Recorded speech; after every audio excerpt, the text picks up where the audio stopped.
प्यारे बच्चों, आज हम लोग नागरिक शास्त्र में पाठ 2 समाज में विविधता इसके स्वाध्याय को देखेंगे, इसका रिवीजन करेंगे। तो एक बार फिर से पहला प्रश्न है, रिक्त स्थानों में उचित शब्द लिखो। विभिन्न समूहों के साथ मिलजुल कर रहना अर्थात खाली जगह अनुभव करना है। तो खाली जगह में आएगा बच्चों सह अस्तित्व अनुभव करना है। दूसरा है, संसार में भारत एक महत्वपूर्ण पंथ निरपेक्ष राष्ट्र है। तो खाली जगह में आएगा पंथ निरपेक्ष। तीसरा है, सहयोग के कारण समाज में खाली जगह अधिक स्वस्थ होता है। तो खाली जगह में आएगा बच्चों पारस्परिक निर्भरता।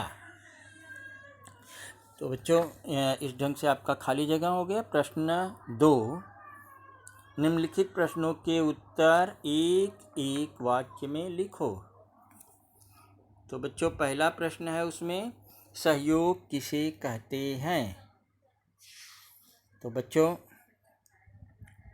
इसका एक वाक्य में उत्तर होगा, एक दूसरे का परस्पर सहायता करना ही सहयोग करना है, या इसे ही सहयोग कहते हैं।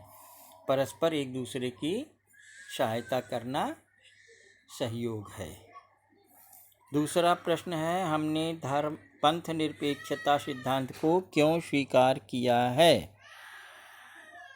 तो बच्चों इसका जवाब है, भारत में विभिन्न धर्मों के लोग रहते हैं और परस्पर उनमें सामंजस्य बढ़ाने के लिए हमने धर्मनिरपेक्षता सिद्धांत को स्वीकार किया है। देखो, इसमें भारत में बहुत सारे धर्म के लोग रहते हैं। हिंदू हैं और मुस्लिम हैं, सिख हैं, ईसाई हैं।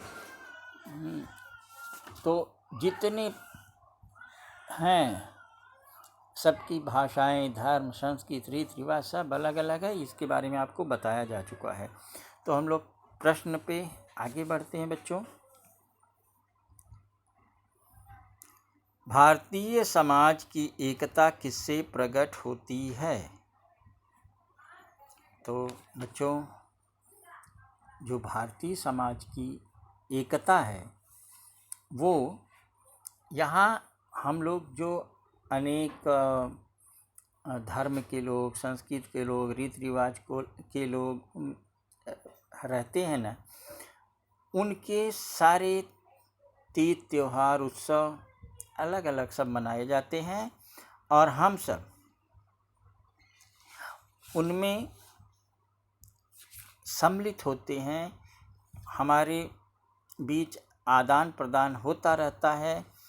तो इस आदान प्रदान के कारण हमारे समाज में एकता जो है वो दिखाई देती है।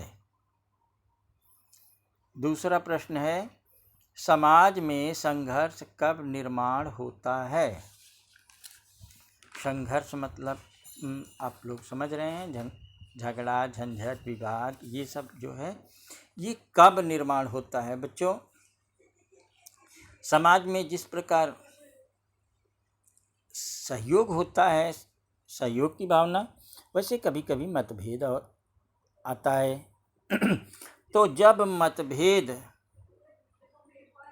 या विवाद आता है तो संघर्ष उत्पन्न होते हैं।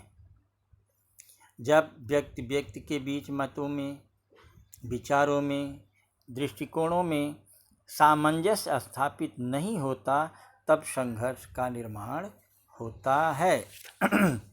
अगला प्रश्न है बच्चों, सहयोग से कौन कौन से लाभ होते हैं।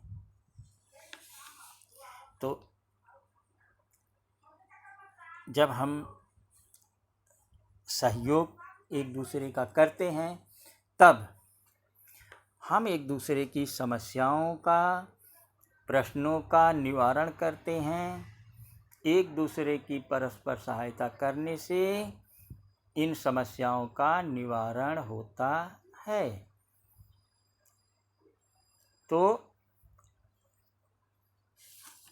ये जो सहयोग है, इस सहयोग के कारण समाज में पारस्परिक निर्भरता जो है वो अधिक स्वस्थ रहती है।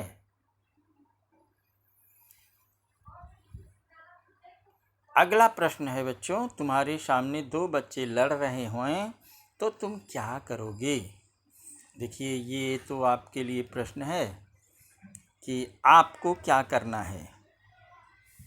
तो अगर आप कुछ भी नहीं कर सकते, कमज़ोर हैं, तो अपने बड़ों, अपने शिक्षक को बुलाइए, अपने बड़े लोगों को बुलाइए और उनको बताइए कि ये लोग परस्पर लड़ाई कर रहे हैं और वे जो है आएंगे और संघर्ष का निवारण कर देंगे। परस्पर वो लोग सामंजस्य जब आ जाएगा तो संघर्ष समाप्त हो जाएगा।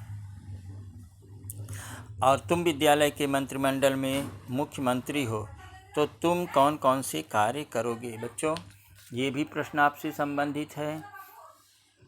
आप अगर कक्षा के प्रतिनिधि हैं और मंत्रिमंडल के सदस्य हैं कक्षा के, तो आपको क्या करना है स्वच्छता से संबंधित, क्या करना है खेल से संबंधित, क्या करना है विद्यालय की तमाम गतिविधियों में आप किस प्रकार से सहयोग देंगे, ये आपको अपने अनुभव से लिखना है और लिख करके अपने ग्रुप में भेजना है। थैंक यू बच्चों।